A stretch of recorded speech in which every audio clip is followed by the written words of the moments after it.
welcome back to today's episode of ShrinkChicks. I don't think that we've ever started an episode without being obsessed with our guest. Here's another one we are obsessed with. Another one obsessed. And we're obsessed because she works with us. We're obsessed because she's amazing, and also it's one of our most amazing clinicians, Callie Fraser. She's a licensed social worker. Unbelievable. And I have to fully disclose it. Callie, we've known each other a very long time, actually. Yes, we have. A couple years now. And we started out doing volunteer work together. That's how we met. Yeah, exactly. And you became a bit of a mentor to me. That's so nice. It's so nice. It's surreal to even be nice. on the podcast, when you've been listening since day one. Well, wow. Love you, Callie. We love you. Okay. So, by the end of this episode, you're going to be like, I have to work with her. She's booked. She's booked up. But you can Everyone is booked up. But you can always write in. But we're super excited because you're not actually going to be talking to us about clinical work today. You're going to be talking to us about your lived experience. Yes. There's a lot to share. And there's a lot to share. And so one of the reasons we were so excited to talk to you and have you on is that you have two moms. And so you were brought onto this beautiful earth by a sperm donor. I was. And that's something we haven't talked a ton about. So tell us a little bit about yourself, about that, learning about this growing up, and then the very interesting thing that happens next. Yeah, so I was raised locally. Like you said, I have two moms. So for obvious reasons, they chose to use a sperm donor to have me. For obvious reasons. Obvious reasons, right? So they, and we can go into the whole process of picking the donor and everything, but they went to the sperm bank, chose a donor. My biological mom was inseminated and then had me. And then, long story short, many years later, I now have over 80 half siblings that their parents used the same sperm donor. So that was a little bit of a plot twist we weren't expecting. And I would imagine when your moms were picking out a donor, right? Technology wasn't the same. There was no 23andMe. There's no Ancestry.com. There wasn't fucking Facebook groups. So I would imagine your moms didn't really plan on this happening. No. I mean, I think there was a lot more expected of the anonymity piece. Yeah. And even just being a gay couple in the 90s, they chose to have an anonymous donor out of fear of what would happen if this was all still new. So what would happen custody wise if he just popped up and was like, wait, this is technically my kid. So they really wanted it to be anonymous only for that reason. But that's just really not an option now with all the DNA testing. Absolutely. And can you speak a little bit to the process of how they pick a sperm donor? Yeah. So is it like Tinder? There's a swipe? It's probably not in the 90s. It's definitely not in the 90s. It was probably paper. It was probably notebooks of paper. So binders. It's interesting because I have the experience of them picking my donor in the 90s, and then one of my moms remarried, but with my stepmom had two more kids but then this was in the early 2000s, so we got to see how the process completely changed over those years. So for me, they were given a binder with Xeroxed pages, and we're and they were like, where do we even start? So they just asked for men of English German background, because that's what my mom was, and then they handed them from there, went with 3, then they narrowed it down to the 2 tallest. You're not tall. I know. And they wanted you to be much taller. You are not a tall person. I'm so sorry, Callie. And then there were 2 left, and my mom was like, I don't know, let's just go with this one because that one's a smoker. And that was it. That's fair. Yeah. Yeah. So for your moms, was it important? Did they want there to be you look similar to them? Because we're also still talking about a time where there's massive stigma, right? Yeah. So your moms had to be aware of, being out with you and different things like that. Yeah, I mean, I think, and it was just kind of well, if my one mom can't be biological, obviously, let's just pick someone with her same background and just, that was as good as it gets type of thing. But you're not an only child. No, so then I have 2 little sisters. They're 12 and 14 years younger than me. So that goes into how the process all completely changed. So I actually was old enough to get to help in the process of picking their donor. Wow. Okay, that's actually really cool. That is so cool. Yes, because mine wasn't donating anymore. So there wasn't any of his sperm left. But we go on the website, and it's just there are essays, baby pictures, voice recordings, staff impressions, just everything. They completely changed it. it ended up being like it would cost more money depending on what degree the sperm donor had, like So what if they have level a doctorate, of it's education. more expensive. Yes. And my mom was like, you only got someone with a doctorate because they didn't charge different prices. So we were paying more. We would have just rolled with the GED, maybe. right. All right. Okay, I would have been the same. How I like a discount. How old were you at that time that you were helping them? 12. Wow. 11, yeah. And what was most important for you at that time? What traits were you looking for in your choices? You know, I think we were more focused on, my mom told me that we ended up picking their donor because he was in like a social work type of, like he was in a helping role. He worked in like a group home and just like the staff impression. So because we had all that extra information, it was more based on like character than Yes. you know, they also picked like blonde, blue eyes because that's what my, you know, stepmom has. So they again went off of their own looks. But That's then, someone who's empathetic. yes. Got that empathy piece. Yes. So, and I also think you had a different experience than many kids growing up, which is that your moms were very into puberty and sex education. Yes, my mom is the director of sex education at Planned Parenthood.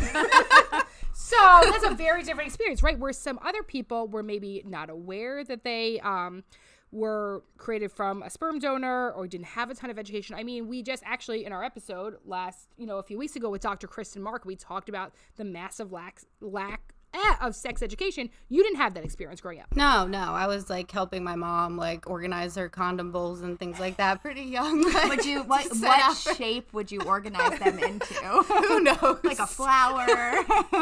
And empathy. We're just going with the traits here. So yeah, she was always very open with me, you know, like just explaining, of course, like waiting till I could really understand, but like I had a book really young about just a young girl that had 2 moms and was born using a sperm donor. So just like mixed in with my other books, you know, like just to make it a typical talked about topic. And obviously more was explained once I got older and was asking more questions. But my mom was telling me, like in asking her a couple questions prepping for this, she's like, well, you used to have a fake, you know, like grocery cart type of thing. And she said, and you used to go to the grocery store and play grocery store and buy sperm. Okay, that's amazing. That is incredible. I was like, wow. Just says it all right there. That's the future. You know, that's like though. me at 5, so that just tells you everything. Oh my gosh. But it really speaks to how much education you had around it at such a young age. Yeah. Yeah. Which I didn't even realize how rare it was at the time. Oh, but I'm yeah. now Would very you talk? grateful for it. Would it come out like? Would you talk to friends about it? Would you? Yeah, like, how how would that play out socially? Yeah, I mean, I would be like there's another story of me like at a shoe store and the woman's like putting shoes on me. And I'm like, hey, I have 2 moms. And like, and he's a sperm donor.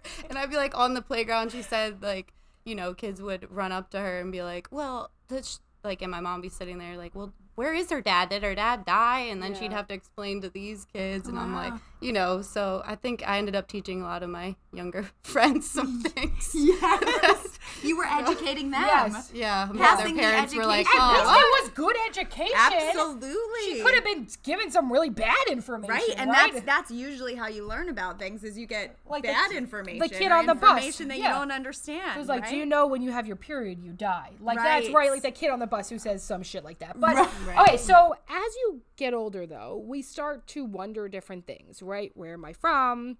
You know, who is this donor? And so it sort of seems like it started you on this mission about looking for some more information. Will you tell us a little bit about that? Yeah, so, well, the sibling piece kind of started more earlier than looking for the donor because we had just happened to be watching the news and we heard about, this is when I was about 9, like 5th grade, there was something called the Donor Sibling Registry. So we went on there and kind of, you go by your donor number, and I guess donors can register too, but mostly siblings do. So I found that I had already like 5 siblings registered on there, and it was just like Wait, and how old were you then? 9. And so did you think you only had 5 siblings? Yeah, I mean, there was a possibility like a couple more would come out, but it wasn't. But even at 9, were you excited about that? Was that really cool? I mean, at that time, you were an only child, right? Yeah, I mean, I was an only child. That all I ever wanted was siblings, so it was like huge. Like we just talked like every day, you know. So we went out and visited. Able to contact them. Yeah, so we ended up getting in touch. Like they had all already met multiple times because they lived near each other out towards Chicago. But then from there we would end up having like meeting in the middle in like Ohio and having these family reunions every year. Wow. And did you have similarities to them? Yeah, I mean there were definitely like in person you could tell more than just looking at a photo. Like once we were together, like the mannerisms and things, and you know, then year after year more and more would join, and like after that it's like somebody looks like somebody, right? You know, like as the pool got bigger. So it was. Yeah, so it blew up from there, basically. Like, so do you know all of the siblings now? No. So, well, first, there's, like, with the DNA sites coming out, it just, like, now it's over 80. So those are the ones I know about. So I'm sure there's at least 100 because I'm sure there's some that don't want to be involved or haven't done their DNA testing type of thing. I couldn't even remember 80 names. Same. Right? Like once you get to a certain number, that is just so many different people. Because I'm sure at the beginning it was like, right, like getting to know them and learning about them and wanting relationships. And you start to pass a certain number, you're like, man, that's a lot of humans. Yeah. I do feel a little like guilty almost because of the people that joined a lot later. It's like a total different experience. Wow. It's like we have a Facebook group and we all, you know, we stay in touch. We even have a spreadsheet and stuff like that to try to keep track. But it's like welcome, you know, but it's too big to have reunions. It's kind of like, hey, I happen to be in your city if you want to meet like one-on-one or like small groups now and just like welcome. But I honestly couldn't name everyone at this point. Like it's too much. Is the sperm donor involved at all in that group? Yeah, so well, not the Facebook group specifically, but I think this was like 3 years or so ago now through Ancestry.com and like tree building. We did figure out who he was, and that was like a trickier, like with the siblings, everyone really, well, not, you know, most people wanted to get involved. But obviously he went into this wanting to be anonymous. So it was a hard thing to navigate where you don't want to overstep. So it was like, how do we say, you know, we're interested if you are, but not come at this person with 80. Right. Like you have 80 children. 80 children. You know, so it was surreal because I had just kind of assumed I was always curious, but it wasn't like this dying urge or anything like that. So it was just surreal. It was just like sent to me in a text message that someone was helping me with the tree and figured out, and it was just like all of a sudden there's a name. Yeah. All of a sudden this person who is like sort of part of your story. Yeah. I'm wondering for other people, was that really important for them to like know this person? Like other people were like on a mission to find who this was. Yeah, I think there were dramatically different like levels of curiosity where I think most it leans towards just wanting to know what he looked like and knowing more about him and like that level, but some I think there was more of a desire to have like a relationship with him. So it was kind of, you know, I was one of the first to know because I was working on the tree with a small group, and then it was like I didn't want to just put in this group chat, you know, this is who he is. Also, some people might not want to know, so that was a hard thing to be like. So I was like, I know some more information. If anyone wants to know, message me separately. You know, because I felt like it wasn't my information to just keep. But I was like, let's none of us reach out to him. Let's just send him one message from all of us, one letter to try to like, you know, go from there, which didn't go as smoothly as expected. But, you know, it lowered the numbers. And I wrote him a letter and he had responded, I was always wondering if I had a kid out there. And I was like, oh, well, I just probably should let you know that it's a little more than one. So did you have to tell him?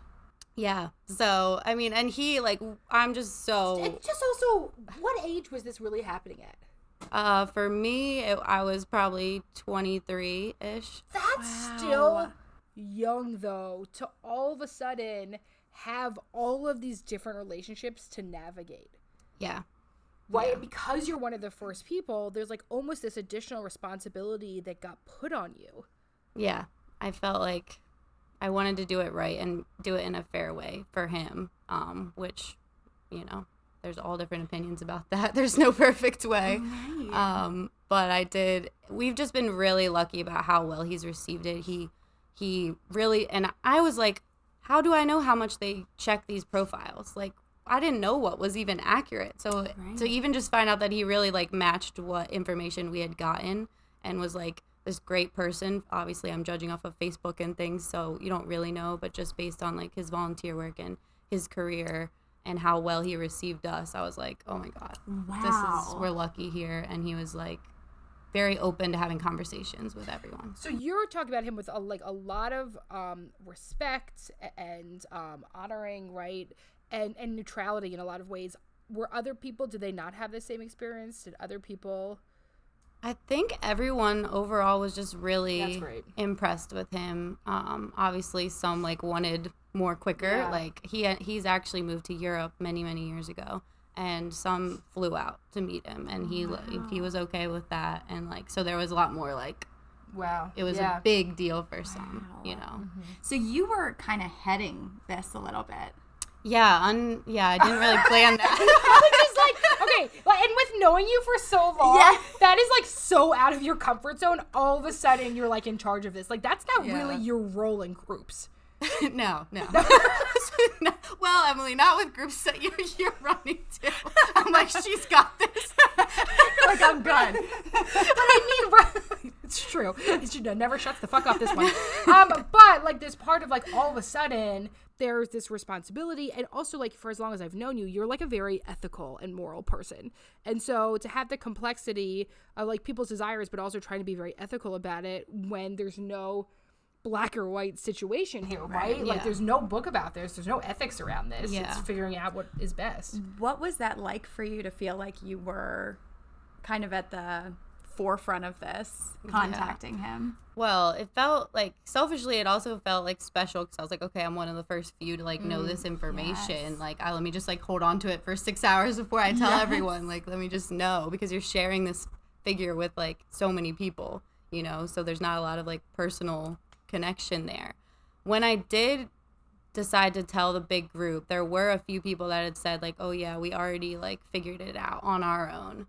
And so I was kind of like, oh, okay. Yeah. Like, I didn't care that they knew, but I was like, it's just interesting how we all kind of went about it and then decided to do different things with the information. And like, you know, like we're saying, like there's no right way. I can't judge anyone's decision on how to handle the information, but there's just so many people involved that it was like, who knows, who doesn't know what's happening, who wants to know, you know. How did your moms feel about it? I think they were really excited, you know, like they didn't, like me, they were always curious, but they didn't really, like, it wasn't a huge deal. But my mom was like, you know, excited. And then it, like, after we all kind of started talking to him, the moms have their own group, their own Facebook group. So they get together. So that's a whole other thing. You know what? Facebook really bringing people together. I don't know. We talk a lot. I don't about know if Zuck meant to do that. Yeah, I don't think that was Zuck. You good friends with him? We are. You and Zuck. You go. No, fuck him. But we talk a lot about Facebook, like bringing people apart, but like it's really bringing people together in this instance. Yes. Well, okay, so you're someone who, like, you grew up well aware of this, but there's lots of reasons to use a sperm donor that's not just having two moms, right? So some people that have infertility struggles, there's lots of different reasons of why people don't have biological children. So you're someone who knew from a young age. I would imagine not everyone knew from a young age that they were conceived through a sperm donor. Yeah, that's very accurate. I mean, the DNA testing is really what I think made the flip over, where when I was younger, it was everyone was mostly, I think it was all two moms and single moms, you know, and everyone was told from a young age. So the dynamic was a lot different because everyone was just so excited and like had been looking and wanting to know their whole life who was out there. And with DNA testing, it was now people that were kind of like, I want to know my, you know, heritage. And then they log on and they're like, why do I have like 25 half siblings on this website? Wow. You know? And so then it's like, okay, it's really cool to have all these siblings, but also like it creates family like conflict, you know, which it seems like all of them have, you know, come to talk to their families about it and worked it out and everything like that. But it's a total different experience when it's a surprise. And a lot more goes into that, obviously. Are people sharing those stories in your Facebook group? Yeah, they share it on the Facebook group. We also have like an Instagram where we all try to like post our story, which not nearly all of us have done yet. Some of them have done some podcasts sharing their like unique experiences with it, because it is so different if you have a mom and a dad, you know, the different reasons that their dad couldn't, you know, be their biological dad, whether it be like age or illness, you know. Someone was exposed to Agent Orange, is it? So like things like that. Like we're just really unique stories. Yes, And so just sharing with each other and being able to relate to, like, somebody else has a similar story to you out of the 85, so you can see people, different people connecting with different people. Are you going to share this in the Facebook group after it gets posted? Yes. Definitely. That was my main question. Yes, it will be shared. So I'm wondering, for other people that are listening that maybe aren't so open about the fact they were conceived through a sperm donor, what is something that has come from your experience that you would want to share with other people that maybe don't understand this, or maybe you're struggling themselves to be open and vulnerable about this? Yeah, so, you know, I don't want to, like, judge anyone for their choices as far as what they choose to disclose to their kids, but what I've found is the commonality is that it just, kids don't care. Like, if they know from the beginning, the biology really doesn't matter, and it doesn't matter even if they find out later, but it just makes for a smoother transition if they know from the beginning, you know, to just have that honesty. And really all that matters is to have a loving parents, like whoever that is for you. You know, the sperm donor is more, to me at least, it's just this cool side, like it's a cool piece of my story, but like my parents are my parents, and it doesn't really matter the biology behind it. Yes. It sounds like you had such a supportive environment while you were going through this, really like understanding, and it sounds like your mom's like really gave you the space to figure this out for yourself. Like, did you have any challenges in kind of figuring this out or understanding it, or like were there any challenges that came up with that for you?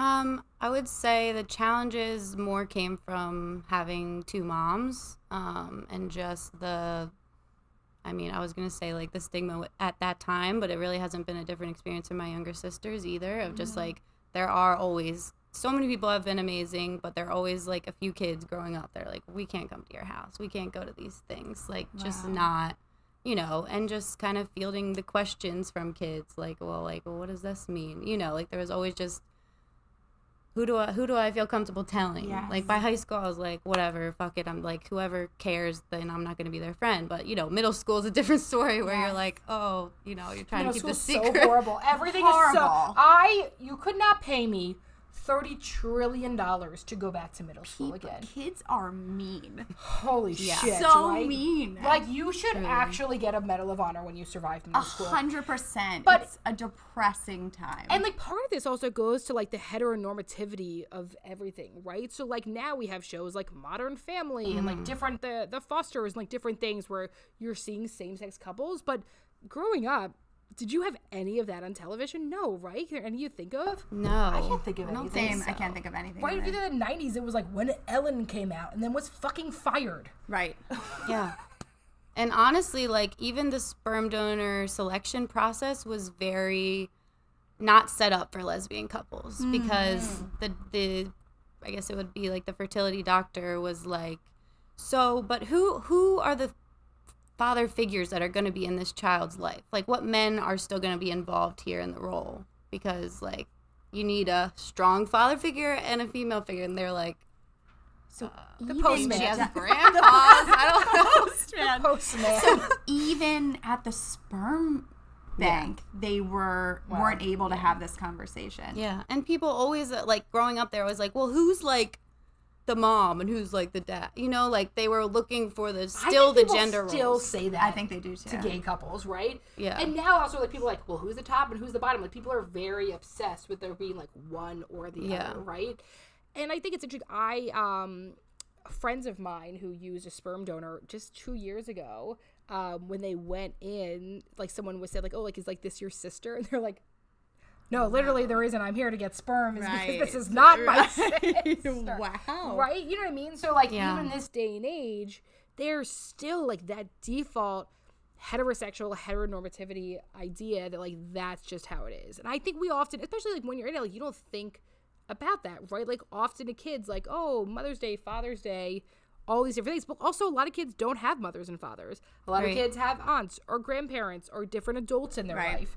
And so this like large thing is like we're talking about is like changing wording, changing language, which is like a huge shift in a society. And just being conscious of what your preconceived notions are about what a family looks like, right? And I think that's why, Callie, I think it's so important that we bring you on too to challenge those beliefs, because I think so quickly, and sometimes we even do it on the podcast, like we speak in kind of a heteronormative way, and that it just comes so quickly. And so it's so wonderful that you're sharing this, so that, because it challenges your kind of internal beliefs, which I think is a lot of what we do, is like really helping people to challenge those assumptions. And you're allowing people to do that. Do you work with clients to kind of help them, like any clients who are in similar situations, to talk them through this? I mean, I not that are, you know, trying to, well, I work with a lot of younger people, like, and teens, so not that mostly are having they're busy surviving middle school. They're like, this is not my biggest issue. It's seating in the cafeteria. Fuck, that's bad. But I do have a lot of LGBTQ clients that are just navigating that personally. And I think, you know, I do often like self-disclose about having two moms, because I feel like in that case it's really helpful and helps with the comfort level that, you know, I can just kind of relate in that sense of at least knowing what my mom's experienced and how the world can be. And, you know, just I've always kind of had a little more awareness of how to not, you know, go to those gender norms and everything like that. Wow. You had mentioned that your sisters have experienced a lot of the same stuff that you have. What's that been like to watch them go through it? Because you're so close to your sisters. They're so cute. Yeah. How old are they? 12 and 14. Gotcha. Right? And you're like super close with them. So like, it's one thing when we go through it, and a very different thing when we see someone younger. Like, this actually goes back to like inner child work, right? Like that we're able to like have that like empathy and protection for like those younger people around us that we maybe didn't have ourselves. So what's that been like?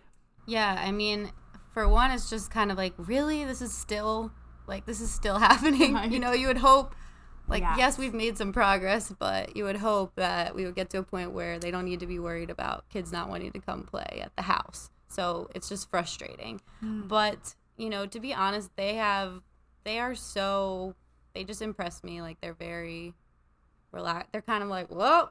I feel like I, like, really internalized it and, like, really it hit hard when I was That's probably your anxiety disorder. Probably, yes. Yeah, in hindsight. And now, you know, so they are much more, unless they're just, which I think they would be open about it, but, you know, they just kind of take it and they're like, whatever. You know, in coming on here, I was like, so how do you two feel about having two moms and a sperm donor? And my sister was like, I like it. And I was like, that's it. she was like, well, and I said, why? And she was like, why wouldn't I? And I was like, I don't know. I'm just wanting to get your background. She's like, I like having two moms because I like having a house of all girls. I was like, okay, well, I can understand that. Yes. I can understand that. I was like, all right. You're like, can you go a little deeper? So like, I have something to bring nothing. But I was like, maybe this is really like a good side. Like, she just really hasn't. As simple. You know, like, that's it. Or there's so much going on underneath. Yeah, I'm not sure. Like, I don't know how to express. It's like when you would come home and like your parents would be like, how's school? You'd be like, good. And it was actually horrible and everyone tortured you. Right. So. But I don't know. There's like it is about how we take it, right? And like that is such an interesting thing to talk about, is that like two people can grow up in the same exact family and have completely different experiences. Yeah. Right? And come out in completely different ways, that the personalities are so different. Do you feel any type of way about having a different donor than your sisters? You know, like, at the time, I was really upset about it because some families did have sperm left, and they were, like, holding on to it just for the sake of in case. Which is really common. It's what a lot of people do, is that they'll buy up a certain amount so that they can save it. Yeah. So that was really frustrating because it was, like, so close to being possible. It wasn't like, he hasn't donated in 10 years, no chance. It was kind of like, really? Okay, like, this is, you know, but obviously I've learned that already before they were born, that blood doesn't mean anything, so it passed pretty quick. You see them, it's like whatever. I don't think about it. It also, brings into the question like the kind of the balance between nature and nurture, and how you're all being nurtured in the same kind of household, and so you're kind of seeing how that plays out. Yeah. Do they have similar kind of personalities as you, or how does that? They're like badasses. Not that you're not, right? But like, I don't know, right? I guess. You're like, right. Was that rude? I'm so sorry. No. I like to think I'm a badass in some way. You are badass. But like you have like this whole world inside of you where I feel like your sister is just like put it the fuck out there. Yeah. And I think,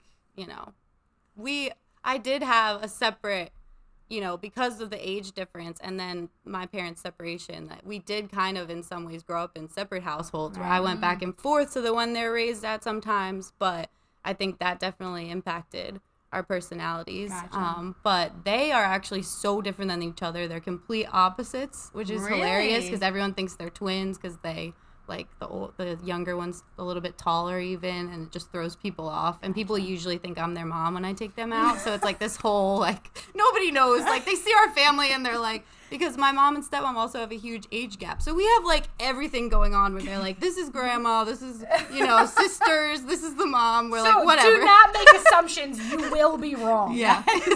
So I'm like, we have everything, every like stigmatized thing a family can have. We probably have it. So, but yeah, they're very different than each other, but they're both like very confident and they are badass, like each in their own way. So it's really cool to see now that they're actually like humans and growing up, like, not babies, and I can have a real relationship with them. It's cool. Isn't that the best when they get older and you can actually? Yes. I always say I would have a kid if like it came out like 25. I mean, like a friend, dude. Also a friend. That's just a friend. Pretty much. I would just birth a friend. Why would you ever? I mean, that would hurt. Just thinking about birthing. An adult wouldn't fit in your body. I know. We could really go wrong with this. I was also, so you'll just never have we've it. already established. Child free. That's the way to be. Okay. Yes. Wait. I have one last question though before we get to calling bullshit. Are your sisters interested in looking for their siblings? Is that a journey they're going to go on?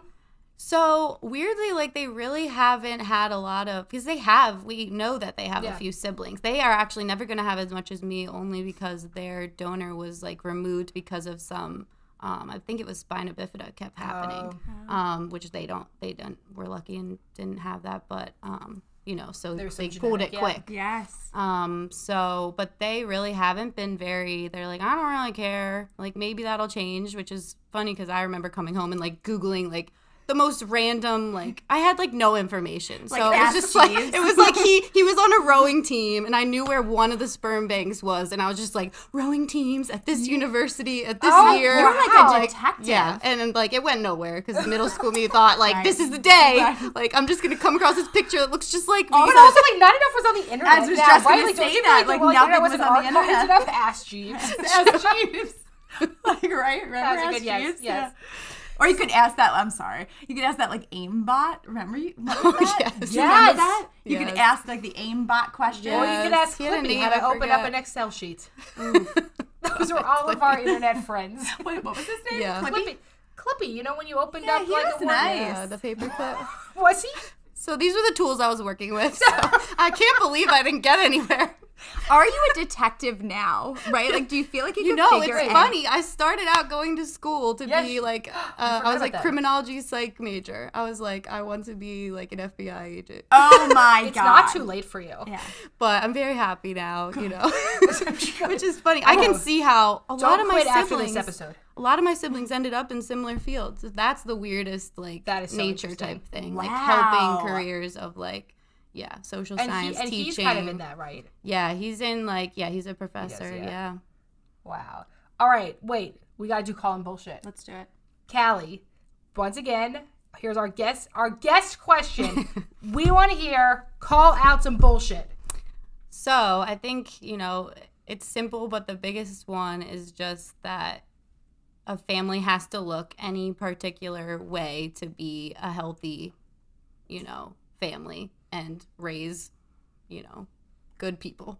Yes. You know, like it doesn't matter age difference, gender, you know, biology, any of it. It just really comes down to, you know, how you parent and how you are honest and how you treat your kids and go about life. So that's a very, very big summary, but I think that's like the biggest takeaway that I would want the podcast to have. I love that. That's a perfect ending. If you're interested in hearing more, learning more about Callie, you can check her out on our website. Also, where can people find your Instagram and the donor Instagram? Yeah, so my therapy Instagram is at Callie Fraser Counseling, and the donor Instagram is at donor1002. Amazing. Callie, thank you for telling your story. Are you taking any clients? Yeah, I added another day. Yes! She's So taking more I clients. do have room for a few more on Fridays. Okay, if you're Amazing. interested in hanging with Callie on Fridays, doing some great healing work, learning to love yourself, be kinder to yourself, and call bullshit on all the things in life, check us out. Callie, thank you for being here. Thank you we so love much. you, It's an and honor. we'll check out. Honor! It is an honor to have you. It's a And dream. I will now call you, and she sure is a badass. Let me correct myself there. One badass. They're like, thing. no. She's quitting tomorrow. She's quitting tomorrow. We will see you all next week on ShrinkChicks. Thanks.